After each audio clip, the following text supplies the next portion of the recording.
تو آج اس بات کو بیان کرنا ہے کہ علی سننا ہو تو بھی ہمیں ہی آتا ہے، اور اگر نبی سننا ہو تب بھی ہمیں ہی آتا ہے۔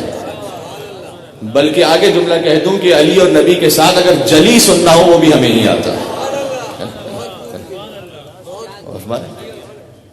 اس مسئلے کا حل ہونا ضروری ہے۔ اس کے لیے کئی ساری باتیں ہیں۔ مثال کے طور پر ایک جواب یہ بھی ہے کہ جب آپ کسی سے اس کی تعلیم پوچھیں اور اس نے پی ایچ ڈی کیا ہوا ہو کہ آپ نے کتنا پڑھا ہوا، کہے گا پی ایچ ڈی، تو آپ اس سے سوال نہیں کریں گے خیر سے میٹرک کیا ہے یا نہیں کیا تم نے۔ خیر پاکستان میں تو یہ ممکن ہے جعلی ڈگریوں کے بعد، لیکن اصول کی بات یہ ہے کہ جس نے پی ایچ ڈی کیا ہے اس کا مطلب یہ ہے کہ اس نے پرائمری کیا ہے، سیکنڈری کیا ہے، گریجویشن کیا ہے، ماسٹرز کیا ہے۔ ٹھیک، تو تعلیم بتائی جاتی ہے، عہدہ بتایا جاتا ہے آخر سے، شروع سے نہیں۔ بات پہنچ رہی ہے؟ جی جی، جو پہنچ گئے انہیں میں سلام پیش کرتا ہوں۔ اس لیے لا الہ الا اللہ کہنے والے سے یہ پوچھنا پڑتا ہے کہ تو اللہ کا ذکر تو کر رہا ہے، محمد کو بھی مانتا ہے یا نہیں مانتا؟ اس سے یہ پوچھنا پڑ سکتا ہے کہ بھائی تم نبی کو مانتے ہو یا نہیں مانتے؟ اللہ اللہ کا ورد کرنے والے سے پوچھنا پڑ سکتا ہے کہ بھائی تم کیا نبی کی عظمت کے قائل بھی ہو یا نہیں ہو، یا انہیں اپنے جیسا سمجھتے ہو؟ یہ اس سے پوچھنا پڑ سکتا ہے۔ ٹھیک، محمد الرسول اللہ کہنے والے سے یہ پوچھنا پڑ سکتا ہے کہ محمد کو تو مانتے ہو لیکن نفس رسول علی کو مانتے ہو یا نہیں مانتے ہو؟ لیکن جو علی ولی اللہ کہہ دے خود بخود شامل ہو جاتا ہے کہ محمد کو بھی مانتا ہے، اللہ کو بھی مانتا ہے۔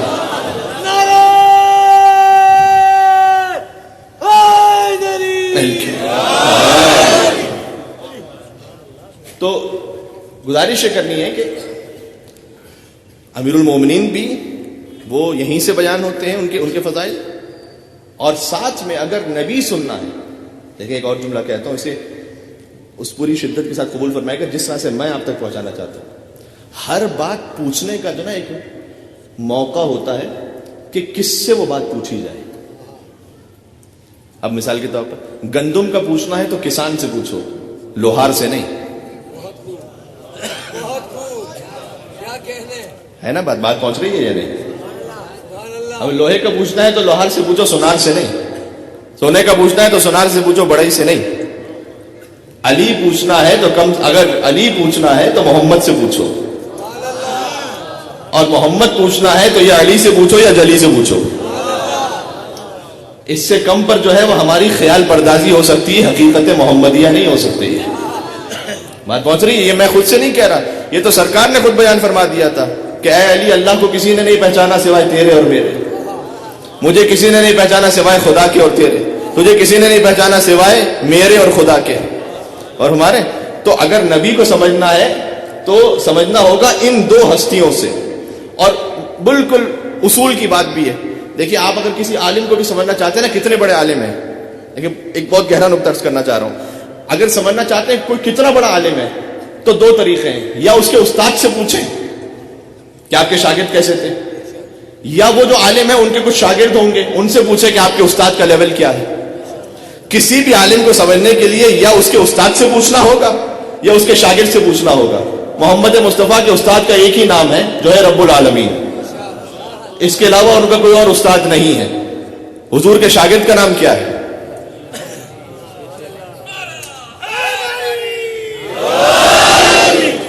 اب لطیف بات یہ ہے کہ حضور کے استاد یعنی رب العالمین کی کتاب کا نام ہے قرآن، شاگرد کی کتاب کا نام ہے نہج البلاغہ۔ تو استاد کی کتاب قرآن ہے، شاگرد کی کتاب نہج البلاغہ ہے۔ علی کا ذکر کرو روشنی کے لہجے میں، کہ خدا کا نور ہے شامل علی کے لہجے میں، کہ اگرچہ نہج بلاغہ ہے آدمی کا کلام مگر یہ بات کہاں آدمی کے لہجے میں۔ اللہ اکبر۔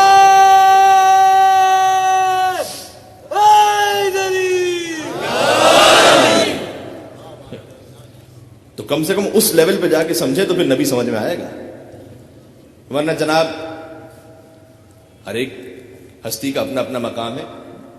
بی بی حلیمہ سعدیہ ان کی بکریاں تھیں، بکریاں آگے تھیں، محمد ان کے پیچھے پیچھے تھے۔ جناب یہ سیرت کی کوئی صورت نہیں ہے، اگر نبی کی سیرت صحیح سمجھنی ہے تو علی سے سمجھنی پڑے گی، تب سمجھ میں آئے گا. ہاں، یا رب العالمین خود بیان کریں، جو اس سلسلے کو میں پہلے گزارش کر چکا ہوں، لیکن چونکہ فضائل نبی میں لہذا میں یہ 2 جملوں کی باتیں گزارش کر دوں کہ اللہ نے تو اپنے حبیب کا وہ پروٹوکول رکھا ہے قرآن کریم میں، ہم آیت اترتی ہے اور پھر عمل کرتے ہیں، اس آیت پر عمل کرتے ہیں.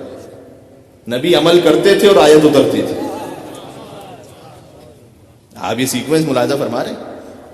یعنی نبی چادر اوڑھ لیتے تھے تو آیت آتی تھی یا ایھا المدثر، اے چادر کے اوڑھنے والے.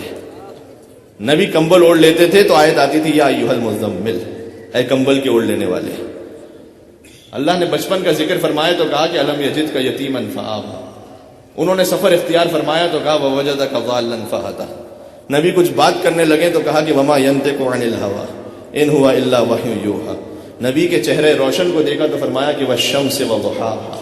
ان کی سیاہ زلفوں کو دیکھا تو فرمایا واللیل اذا یغشاہا. ان کے اخلاق کریمانہ اتنے عظیم تھے کہ فرمایا انک لعلی خلق عظیم. یہ قصیدہ ہے محمد مصطفیٰ کا قرآن کریم میں. یہ اس سے سمجھ میں آئیں گے کہ حبیب کیا ہے.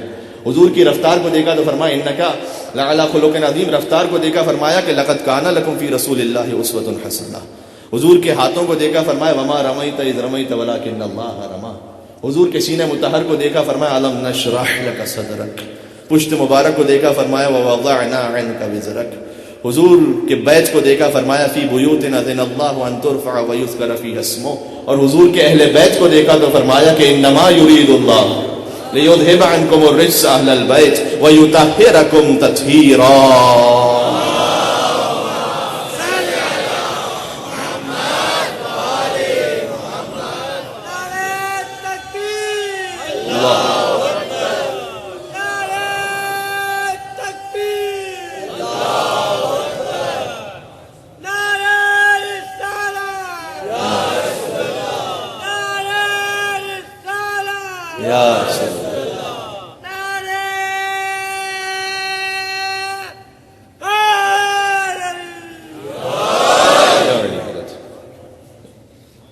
یہ ہے اصل شان مصطفیٰ صلی اللہ علیہ وآلہ وسلم.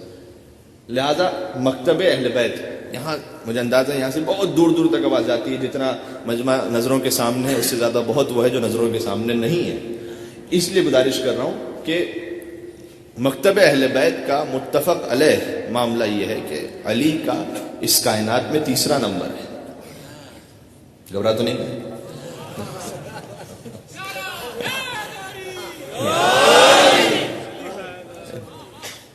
رب العالمین ہے، پھر سید المرسلین ہے، پھر امیر المومنین ہے. علی سے اس کائنات میں 2 بڑے ہیں.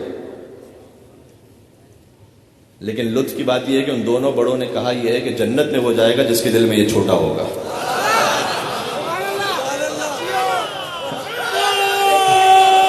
ہے تو یہ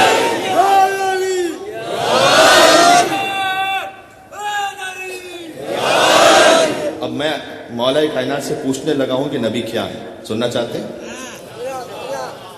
فضائل نبی بزبان علی.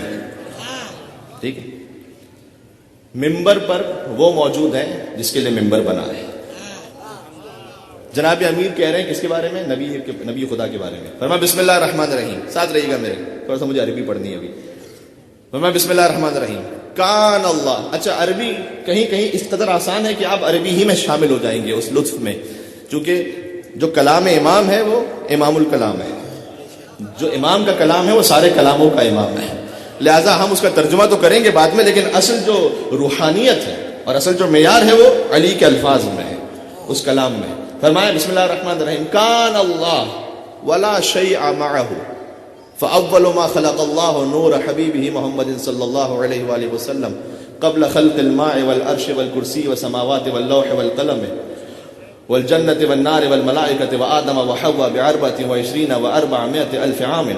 فلما خلق الله نور نبينا محمد صلى الله عليه وآله وسلم بقي واقفا بين يدي الله عز وجل يسبحه ويحمده والحق تبارك وتعالى ينظر إليه ويقول يا عبدي أنت المريد والمراد ولولاك لما خلقت الأفلاك من أحبك أحببته ومن أبغضك أبغضته وتلألأ نوره وارتفع شعاعه فخلق الله من نور نبيه 12 حجابا اولها حجاب القدرة ثم حجاب العظمة ثم حجاب الهيبة ثم حجاب العزة ثم حجاب الجبروت ثم حجاب المنزلة ثم حجاب الرحمة ثم حجاب النبوة ثم حجاب السعادة ثم حجاب الشفاعة.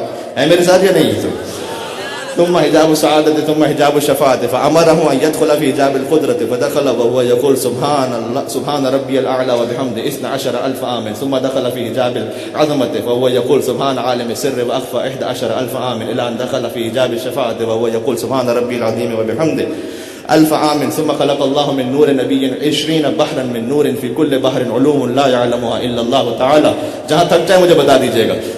في كل بحر علوم لا يعلمها إلا الله تعالى فتقلب منها 20 بحرا فقطرت منه قطرات كان عددها 124 وألف قطرة فخلق الله من كل قطرة نبيا من الأنبياء فلما تكاملت الأنوار صارت تطوف حول نور محمد صلى الله عليه وآله وسلم. یہ علی بول رہے ہیں صارت تطوف حول نور محمد صلى الله عليه وآله وسلم كما تطوف الحجاج حول بيت الله الحرام. ثم خلق الله من نور محمد جوهرة فقسمها إلى قسمين فنظر إلى القسم الأول بعين الهيبة فصار معا أزمن ونظر إلى القسم الثاني بعين الشفقة فخلق منها الأرش فخلق من نور الأرش اللوح خلق من نور اللوح القلم فقال له القلم اكتب توحيدي فبقي القلم 1000 عام سكرانا من كلام الله تعالى.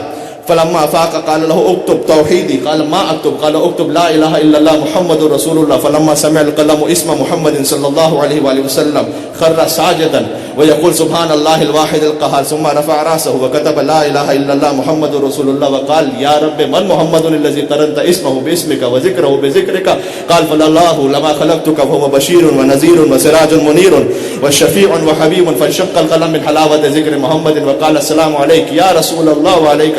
فقال الله تبارك وتعالى وعليك السلام مني فصار السلام سنة ورد فریضة. عزت حیدر کی قسم ابھی میں نے آدھا خطبہ بھی نہیں پڑھا ہے, آدھے سے بھی کم پڑھا ہے اس وقت.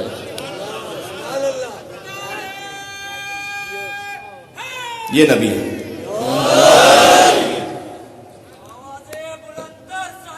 اللہم صلی اللہ. ایسے نہیں درود پھر ختمی مرتبت پر ایسے ہو کہ شاہ نجف کا دل راضی ہو جائے انشاءاللہ سے مل کے.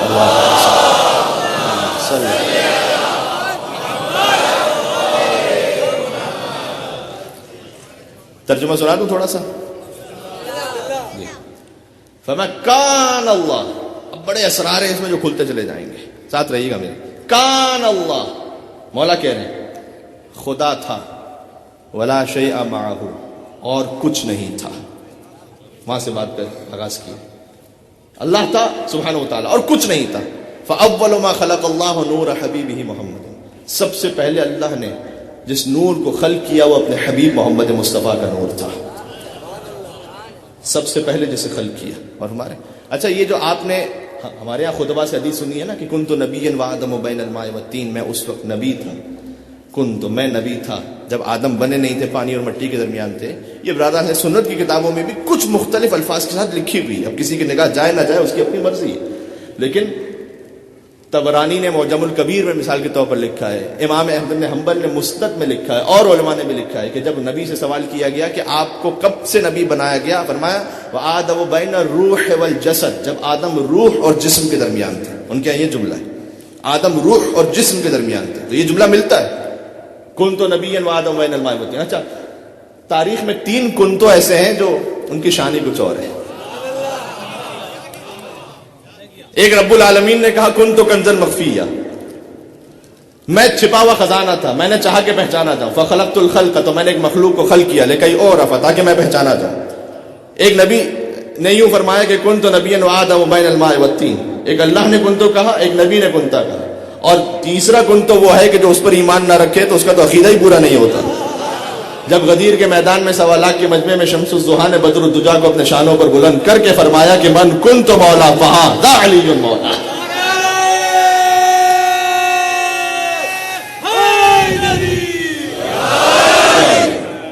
غور کیجیے گا, کان اللہ ولا شیء معہ. ابھی تو یہ پہلی لائن ہے کہ فرمایا کہ خدا متعال کی ذات تھی, کوئی نہیں تھا. اور سب سے پہلے اللہ نے اپنے حبیب کے نور کو خلق کیا.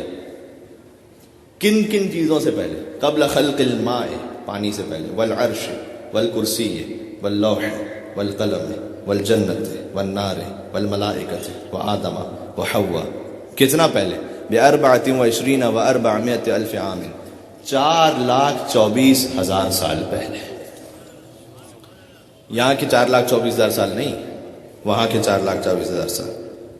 ٹھیک ہے، قرآن کی آیت کے حساب سے جو سمجھ میں بات آتی ہے کہ یہاں اس دنیا میں 50,000 سال گزرتے ہیں تو وہاں کا ایک دن بنتا ہے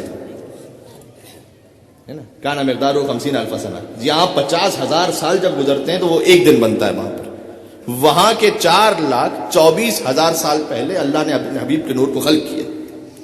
فلما خلق نور نبینا محمد صلی اللہ علیہ وآلہ وسلم، جب میرے سارے شیعہ سنی بھائی سنیں اس بات کو، جب حبیب کا نور خلق ہو گیا تو بقیہ واقفا بین یدی اللہ عز وجل، سرکار ختمی مرتبت کا نور رب العالمین کے سامنے ادب اور احترام سے کھڑا ہو گیا، رب کی تجلی کے سامنے، اور ادب و احترام سے کھڑے ہو کر یسبحہ و یحمدہ،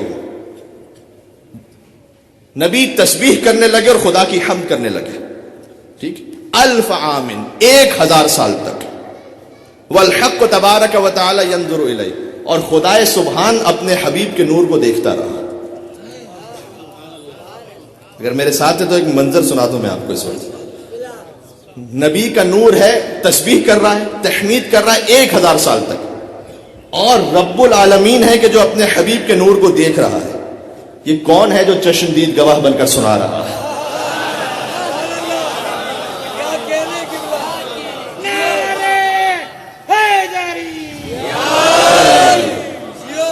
عجیب ہے، خدا کی قسم یہ عجیب ہے کہ 1000 سال تک تسبیح تحمید ہوتی رہی، اللہ سبحانہ و تعالیٰ دیکھتا رہا. اللہ کو تبارک و تعالیٰ ینظر الیہ ویقول، اور خدا کہتا رہا کہ یا عبدی، اے میرے بندے، تو میرا بندہ ہے، انت المرید والمراد، مراد بھی تو ہے، مرید بھی تو ہے. مراد وہ جس کا ارادہ کیا جائے، مرید وہ جو ارادہ کرنے والا ہو. مراد تو اس لیے ہے کہ میں نے تیرا ارادہ کیا ہے، مرید تو اس لیے ہے کہ تو نے میری تسبیح و تحمید کا ارادہ کیا ہے، لہذا تو مرید بھی ہے تو مراد بھی ہے. وَلَوْلَاكَ لَمَا خَلَقْتُ الْأَفْلَاقَ، اور اے حبیب یاد رکھیے اگر آپ نہ ہوتے تو میں اس کائنات کو خلق ہی نہ کرتا. آدمی کی کیا حیثیت، آدم بھی خلق نہ ہوتے. جی، نہ جنتیں ہوتی، نہ عبادتیں ہوتی، نہ مسجدیں ہوتی، نہ تلاوتیں ہوتی، نہ شجر ہوتا، نہ طور ہوتے، نہ ملک ہوتا، نہ حور ہوتی، نہ گناہگار ہوتے، نہ شفاعت کا کاروبار ہوتا، نہ کوئی یوسف ہوتے، نہ کوئی خریدار ہوتا. کچھ نہ ہوتا اگر نبی نہ ہوتا. اگر کوئی گھبرا کر سن رہا ہے اس بات کو تو وہ سمجھ لے کہ یہ علی کے فضائل نہیں، میں نبی کے فضائل سنا رہا ہوں. یہ میں نبی کے فضائل سنا رہا ہوں، گھبرانے کی ضرورت نہیں ہے کہ یہ کیا ہو رہا ہے. یہ نبی مرسل کے فضائل ہے. تو ہوا یہ کہ دیکھا اس نور کو اللہ نے 1000 سال تک، 1000 سال تک یہ سلسلہ ہوتا رہا. انت المرید والمراد، اگر اے حبیب آپ نہ ہوتے تو میں کائنات کو خلق نہ کرتا. من احبک احببت، اللہ نے اپنے حبیب سے کہا اے حبیب مجھے اپنی محبت کے بارے میں پرواہ نہیں، جو آپ سے محبت رکھے وہ میرا محب ہے. ومن ابغضک ابغضت، جو آپ سے بغض رکھے گا وہ میرا بغض رکھتا ہے. اچھا، جب ہم یہاں پر ایک عام سے خطیب سے مولا کے فضائل سنتے ہیں، نبی کے فضائل سنتے ہیں، ہم جوش و بلا میں آ جاتے ہیں. ٹھیک ہے، جب بلا فصل سید المرسلین رب العالمین سے اپنے فضائل سن رہے ہوں گے، میں تو سوچ ہی سکتا ہوں کہ کیا کیفیت ہوگی اس وقت کی. اس لیے کہ آگے ہے خطبے میں مولا کائنات نے فرمایا فَطَلَعَ نُورُ، جیسے اللہ سے براہ راست حبیب نے اپنے فضائل سنے، وہ نور اور جگمگانے لگا. وارتفع، اور اس کے بعد وہ پہنچ گیا عرش تک، وہ نور اور بلند ہوتا رہا. وہ نور جیسے ہی وہ نور اور بلند ہوا فخلق اللہ منہ 12 حجابا. سنیے گا جملے کو، اللہ نے نور محمدی سے 12 حجابوں کو خلق فرمایا.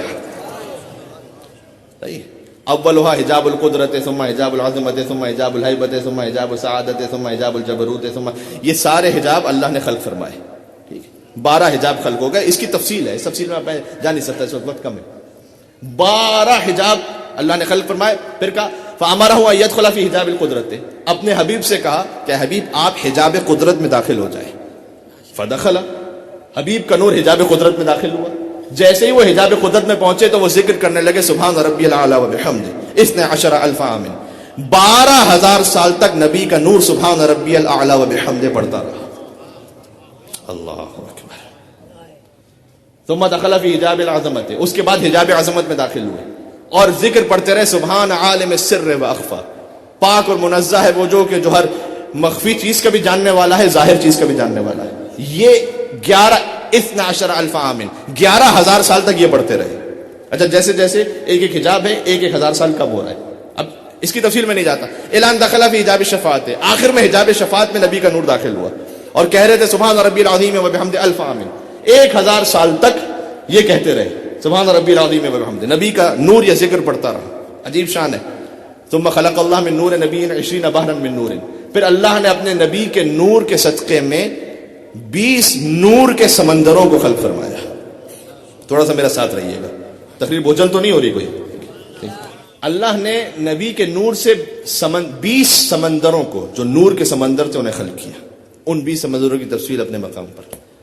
نبی کا نور 20 سمندروں کے نور سے گزرا. ہاں ایک جملہ کہہ دوں، فی کل بحر علوم لا یعلمها الا اللہ تعالی، ہر نور کے سمندر میں وہ علم تھے کہ جو اللہ کے سوا اور کوئی نہیں جانتا تھا.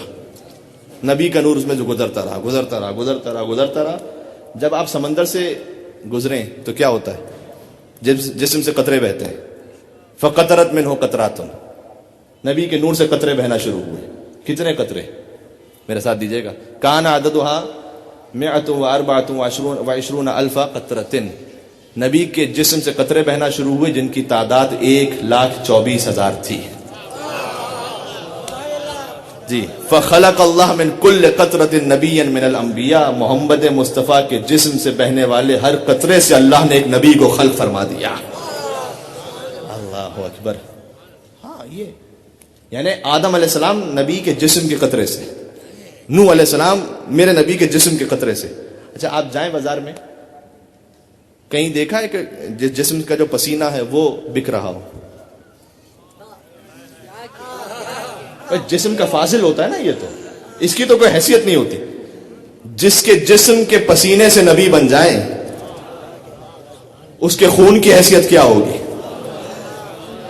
اگر علی کو کہتے ہیں لحم کا لحمی و دمو کا دمی، اے علی تیرا گوشت میرا گوشت ہے، تیرا خون میرا خون ہے، اس خون کی حیثیت کیا ہوگی. اگر فاطمہ کو کہتے ہیں کہ فاطمہ تو بس تم منی، فاطمہ میرا ٹکڑا ہے، اس ٹکڑے کی حیثیت کیا ہوگی.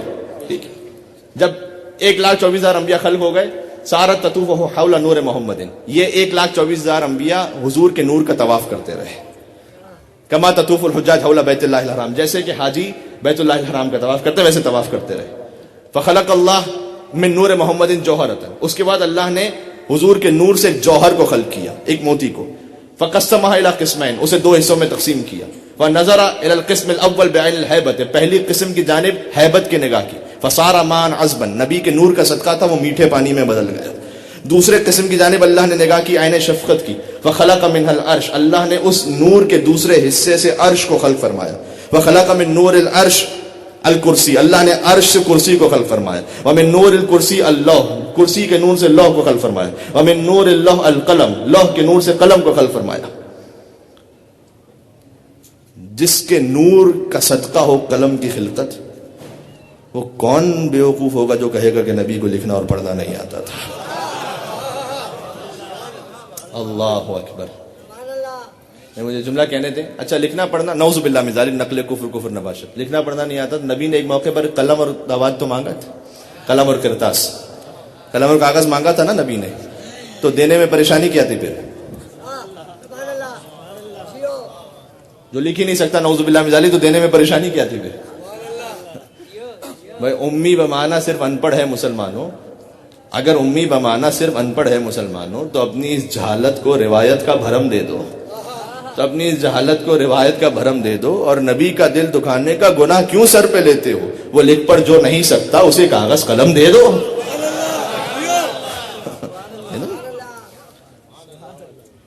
اللہ نے قلم کو خلق کیا. اب بس ختم کر دی میں نے بات، ختم کر دی. جیسے ہی قلم کو خلق کیا اللہ سبحانہ و تعالیٰ نے کہا یہ ساری عالم، یہ کون ساری باتیں بتا سکتا ہے؟ جو ان کی خلقت سے پہلے وہی سمجھا سکتا ہے کہ کیا ہو رہا تھا. ٹھیک ہے.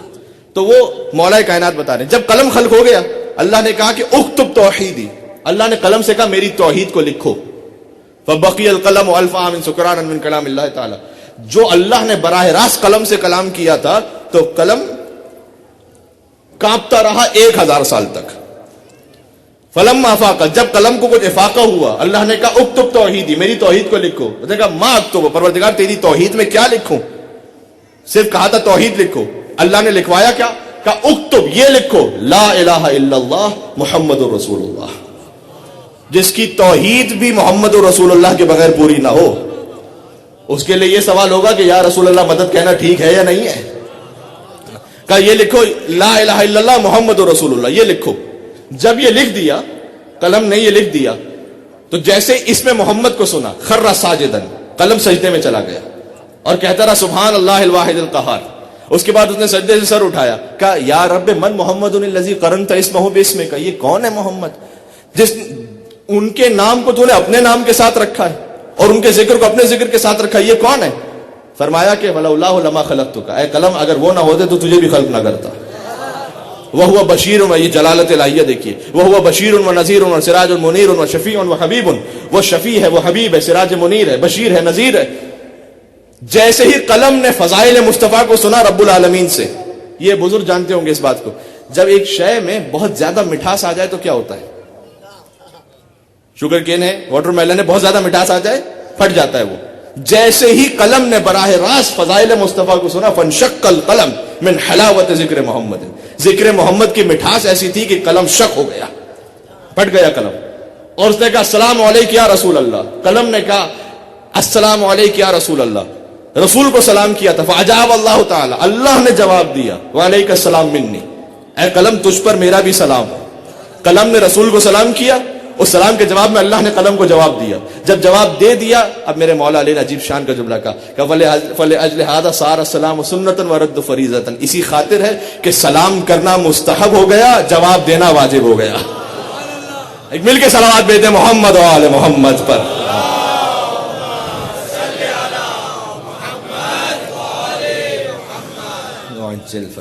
اللہ اکبر، یہ ہے شان مصطفیٰ صلی اللہ علیہ وسلم. غور ہمارے یعنی بعد از خدا بزرگ توئی قصہ مختصر، خدا کے بعد ساری بزرگی سرکار ختم مرتبت کے لیے. جی آپ کی توجہات ہیں تو میں ایک اور معراج پر آپ کو لے کے چلوں. جب نبی سب سے بڑے ہیں بعد از خدا، تو خدا کے بعد جو سب سے بڑا ہے ابو طالب کی گودی کا بلا ہے. جی اب کوئی کچھ بھی کہتا رہے، مجھے پرواہ ہی نہیں، کوئی کہے کہ کیا تھے، یہ تھے کہ وہ نہ تھے. اتنا میں جانتا ہوں کہ خدا کے بعد جو سب سے بڑا ہے ابو طالب کی گودی کا بلا ہے. اگر حمایت ابو طالب علیہ السلام نہ ہوتی تو دعوت ذوالشیرہ ہی نہ ہو پاتی میرے بھائی. اللہ نے اپنے حبیب کو نہیں بلایا خانہ کعبہ میں، یعنی حبیب کی ولادت کہاں ہوئی ہے؟ ابو طالب علیہ السلام کے گھر میں. خانہ خدا میں تو بت رکھے ہوئے تھے. ٹھیک، کہیں کوئی ناقب اندیش یہ نہ سمجھ لے، اس لیے کہ جو سب سے بڑا موحد آ رہا ہے وہ ایسی جگہ اللہ نے نہیں بلایا کہ جہاں بت رکھے ہوئے تھے. جناب امیر جب آئے تھے تو سارے بت ٹوٹ گئے وہاں پر. ٹھیک ہے، ذہن میں رکھیے گا. تو اللہ نے ایک ایسے گھر کا انتخاب کیا مکہ میں کہ جہاں نہ کوئی بت تھے نہ بت پرست تھا. اور پہلی دعوت کے لیے بھی اللہ نے اپنے گھر کا اہتمام نہیں کیا، اس لیے کہ کچھ ناقب اندیش ایسے تھے جنہوں نے وہاں بت رکھے ہوئے تھے. جہاں بت ہوا توحید کا جلسہ نہیں ہوا کرتا. پتہ چلا رحمان کے گھر بت تھے، عمران کے گھر بت نہیں تھے. اللہ اکبر. جی یہ شان ہے ابو طالب علیہ السلام. حضرت ابو طالب بلند ترین صلوات مل کے صلوات بھیجتے ہیں. اللہم صلی وعجل فرجہم. اس سے کسی کو انکار ممکن نہیں ہے. لہذا جب پہلی دعوت بھی ہوئی ہے تو کھانے کا انتظام بھی ابو طالب علیہ السلام نے کیا. حمایت ابو طالب علیہ السلام نہ ہو تو رسول کا پیغام آگے ہی بڑھنا ممکن نہیں تھا. کھانے کا انتظام ابو طالب علیہ السلام نے کیا. پروردگار تو نے تو من و سلوہ بھی نازل کیے تھے پچھلی قوموں کے لیے، یہ تو پھر تیری توحید کا جلسہ ہے. کہ نہیں، میں شروع سے اس امت اسلامیہ کو ابو طالب کا نمک خوار بنا رہا ہوں. پہلی ہی دعوت میں ابو طالب کا کھانا کھاؤ. اور یہ اس کھانے کا صدقہ ہے کہ آج تک ابو طالب کے ماننے والوں کے ہاں کبھی نیاز کی کمی نہیں ہوئی ہے.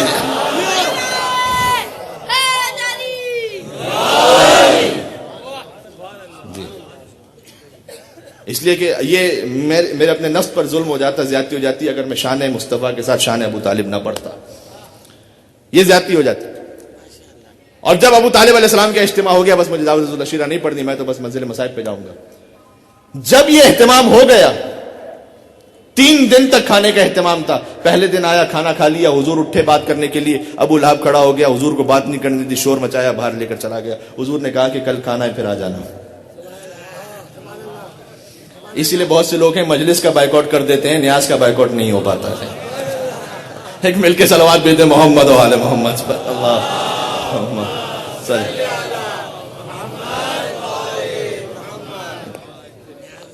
ٹھیک, اگلے دن میں نہیں دہرا سکتا سائنس جملے کو مائک سے. اگلے دن پھر کھانے کا اہتمام ہوا اور پھر ابو لہب نے, حضور نے بات کرنا چاہیے, ابو لہب نے شور مچا دیا. اور تیسرے دن پھر یہی ہوا کہ ابو لہب اٹھ کر شور مچانے لگا اور حضور کو بات نہیں کرنے دے رہا تھا. لیکن تیسرے دن یہ ہوا کہ یہاں سے ابو لہب اٹھا اور یہاں سے ابو طالب علیہ السلام اٹھے. عالم اسلام کو تعارف کروا دوں کہ یہاں سے بت پرست اٹھا اور یہاں سے بت شکن اٹھا, یہاں سے کعبے کا چور اٹھا اور یہاں سے کعبے کا محافظ اٹھا. اور جملہ محفوظ کیجئے گا, یہاں سے کذاب اٹھا اور یہاں سے 14 صادقین کا باپ اٹھا.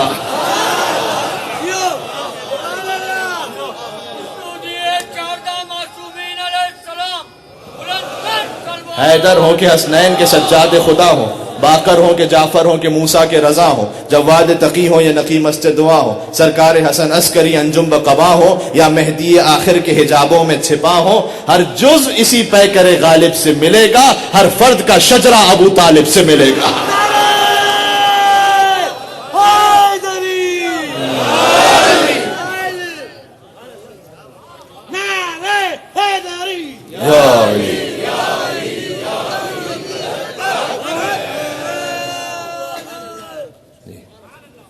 اور ابو طالب علیہ السلام سے خدا قسم کھا کہ میں کہہ رہا ہوں, دشمنی اور بغض کی صرف ایک وجہ ہے کہ ابو طالب علی کا باپ ہے. صرف ایک وجہ ہے کہ چونکہ علی کا باپ ہے. میں تو کہتا ہوں کہ غصہ ہونے کی ضرورت نہیں ہے, بھڑکنے کی ضرورت نہیں ہے. ہم تو ویلکم کرتے ہیں, تحقیق کیجئے کون کیا تھا کون کیا نہیں تھا. جب علی کے باپ پہ تحقیق ہوگی تو ہر ایک کے باپ پہ تحقیق ہوگی.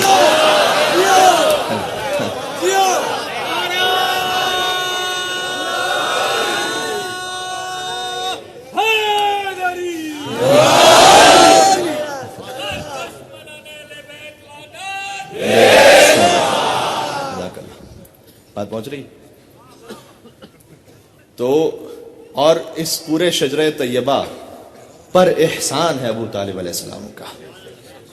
اور یقین فرمائیے کہ ہاں میں اگر پڑھتا چلا جاؤں اس پر وقت بھی محدود ہے, اور ساتھ میں مجھے اس بات کو بھی بیان کرنا ہے, یہ خدا سبحان کا کیا کرم اور کیا مصلحت ہے اس کی کہ دیکھیے شان مصطفیٰ صلی اللہ علیہ وسلم کے ساتھ ذکر ابو طالب علیہ السلام ایسے جڑ گیا, اور بڑا لازمی تھا کہ اس کو جوڑا جائے اس طریقے سے, اس لیے کہ پوری کربلا ہی پال کر دی ہے ابو طالب علیہ السلام نے. پوری کربلا پال کر دی ابو طالب علیہ السلام نے.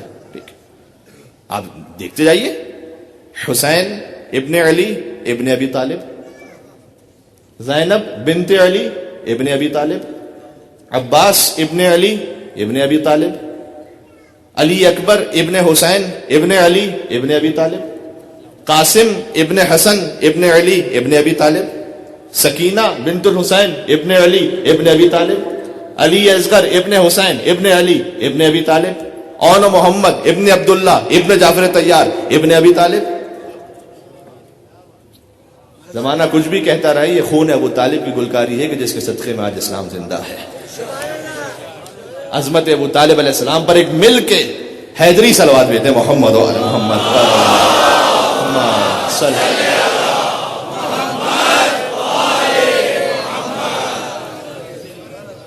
جب علی کو کسی نے بار بار کہنے کی کوشش کی اور ٹوکنے کی کوشش کی کہ یا علی ابو کا فنار, ابو کا فنار, نعوذ باللہ من ذالک, نعوذ باللہ, تمہارا باپ تو جہنم میں, تمہارا باپ تو شاید جہنم میں, تمہارا باپ تو جہنم میں. ایک مرتبہ امیر المومنین نے ایسا جواب دیا کہ اس کے بعد کچھ کہہ نہیں سکا. کہ تم مجھے یہ کہہ رہا ابو کا فنار, میرا باپ جہنم میں, انا قسیم الجنت والنار.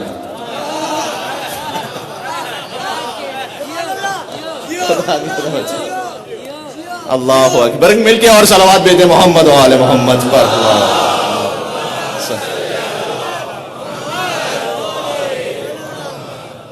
وہ رسول جن کی اتنی شان آپ نے سنی نا, جس کے صدقے میں عرش ہے، لوح ہے، کرسی ہے، قلم ہے، جنت ہے، ملائکہ ہے، آدم ہے، حوا ہے، جو کچھ ہے حبیب کے صدقے میں، کیا منظر ہوتا ہوگا، کیا شان ہوتی ہوگی کہ جب وہ اپنی دختر کو آتا ہوا دیکھتے تھے تو احترام میں بلند ہو جاتے تھے۔ یہ جملے کی عظمت سمجھ میں آ رہی ہے؟ یہ خالی یہ نہ کہیں کہ باپ بیٹی کے احترام میں بلند ہو رہا ہے، ٹھیک ہے؟ مجھے آیت اللہ وحید خراسانی کا جملہ یاد آ رہا ہے، کہتے تھے کہ جب حضور بلند ہوتے تھے سیدہ کونین کے احترام میں تو وہاں کیا آدم اگر ہوتے تو وہ بیٹھے رہتے؟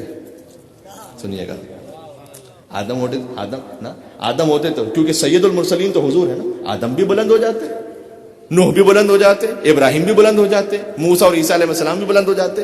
یعنی میں فضائل کا میں جملہ سنیے گا، فقط حضور نہیں، جس کے احترام میں 1,24,000 انبیاء کی نبوتیں بلند ہو جائیں اسے شریعت میں فاطمہ زہرا کہا جاتا ہے۔ یہ عظمت ہے، جس کا مقام بہت عظیم ہو اس پر پھر مصائب اسی اعتبار سے عظیم ہوتے ہیں۔ اگر بے احترامی ہو جائے، دیکھیں یہاں ہر مومن عزادار اس کی اپنی حیثیت اور مقام ہے، کوئی کہیں پر کسی کی بے احترامی ہو جائے کوئی برداشت نہیں کرے گا، لیکن آپ کی قوم کا سب سے چھوٹا خادم ہو، ذاکران امام حسین کا سب سے چھوٹا ذاکر ہوں میں، فرض کیجئے میں کہیں جا رہا ہوں اور میری ابا کو کوئی چھین لے بے احترامی کے طور پر، آپ کہیں گے جناب کچھ بھی ہو جائے ہماری بے احترامی ہو گئی، لیکن مولانا کا کیسے کیا تم نے؟ ٹھیک ہے نا؟ اس لیے کہ یہ میں اپنی بات خود نمائی کی اعتبار سے نہیں کر رہا، کوئی بھی عالم ہو، ٹھیک ہے، جس کا مقام اور احترام زیادہ ہو اگر اس کے ساتھ گستاخی ہو تو گستاخی بھی بہت بڑی ہوتی ہے۔ کسی مومن کا در جل جائے بڑی گستاخی ہے، سیدوں کی ماں کا در جل جائے،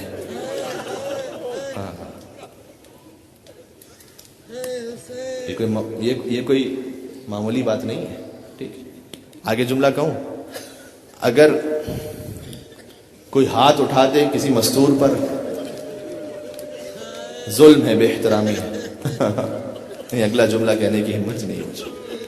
برحمتك يا أرحم الراحمين وصلى الله على محمد وآله الطاهرين